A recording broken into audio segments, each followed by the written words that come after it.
Laura Jane Cordova, BSED Filipino 3C.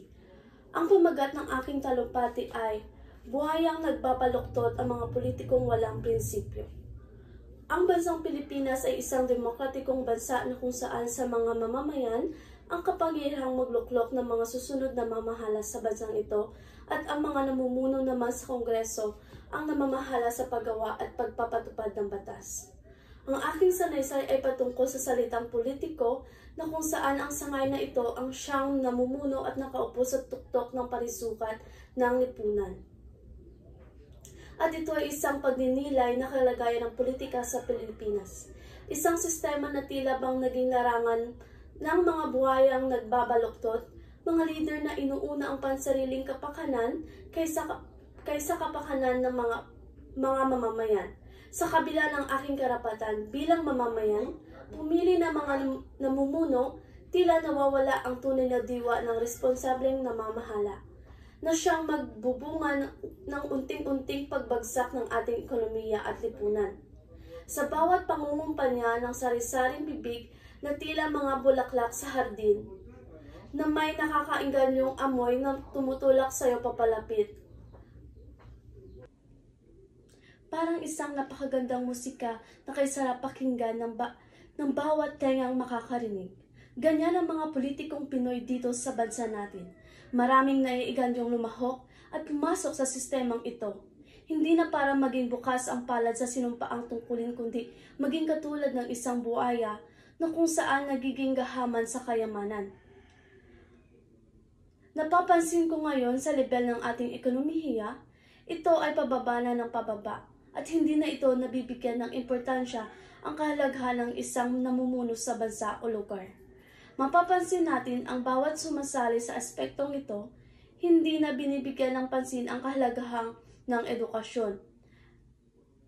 Dahil sa panahon ngayon, kahit hindi na nakapagtapos sa kolehiyo, pwede nang pumasok sa politiko, pwede nang mamuno sa bansa.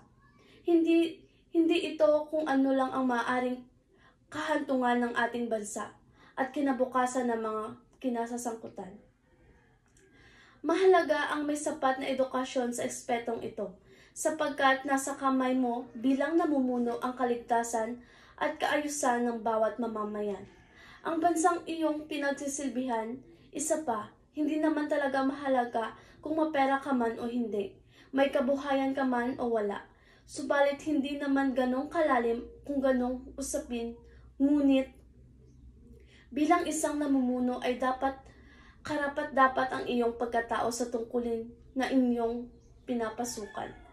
Tila napapansin natin na palugmok na ng palugmok ang bansang kinalakihan natin. Matagal na ang lugmok ang bansang Pilipinas. Sa dami ba naman ang utang nito? Kung babayaran ay tila kulang pa itong ating bansa. Alam niyo ba kung bakit nagkakaganito ang bansa? Kung bakit nararanasan nito ng ating bansa? Sapagkat ito ay dahil sa atin, nagmula ito sa ating mga ginagawa. Una, sa ating mga mamamayan, silaw. Ito ang isa sa mga dahilan. Nasisilaw tayo sa mga bansa sa bawat salapi na binibigay sa ating palad. Kung mga salaping iyon kapalit ng magiging kalagayan ng bansa sa hinaharap, ang salaping iyon ang magdadala kung sa maayos o hindi magiging kalagayan ng bansa. Pangalawa, sulsol, na dala ng pamilya, kaibigan at ibang tao, kung saan kinalimutan nila mismo ang kanilang karapatan bilang isang tao.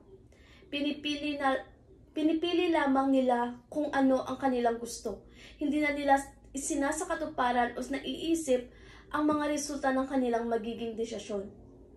Para naman sa politikong tumatakbo, dapat maging responsable sa mga desisyon nila.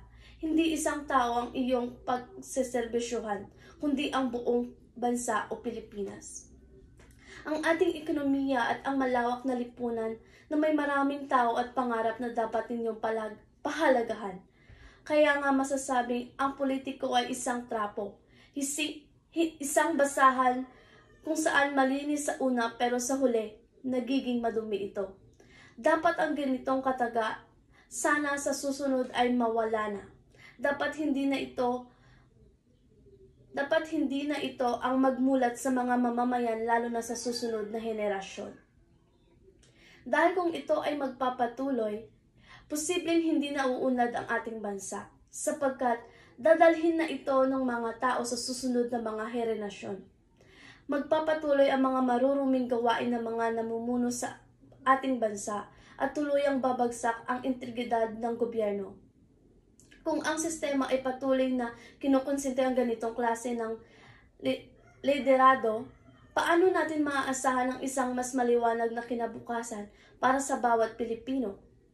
Ang kawalan ng prinsipyo ng mga politiko ay nagiging dahilan kung bakit ang tiwala ng mga tao sa gobyerno ay unting-unting nawawala. Ito ay isang siklo ng korupsyon, kasinungalingan at paninilang na kailangan matudukan. Ang pagbabago ay dapat magsimula sa bawat isa sa atin. Hindi lamang ito responsibilidad ng mga namumuno, kundi ng bawat mamamayan na may karapatang bumoto at pumili ng tamang leader. Ang edukasyon sa pagboto at pagkamulat sa mga tunay na isyu ng lipunan ang susi upang mawakasan ang pagmamayanin ng mga buwaya sa pamahalaan. Sa huli, tayo rin ang magtatakda ng kapalaran ng ating bansa. Kung magpapatuloy tayong maging bulag sa maling gawain ng mga pinuno, walang tunay na pagbabago. Ang mangyari ngunit, kung tayo ay magkaisa at maging mapanuri sa ating mga desisyon, may pag-asa pang maihaon ang Pilipinas sa pagkakalugmok. Ang kinabukasan ng ating bayan ay nakasalalay sa ating kamay. Naway gamitin natin ito sa tama.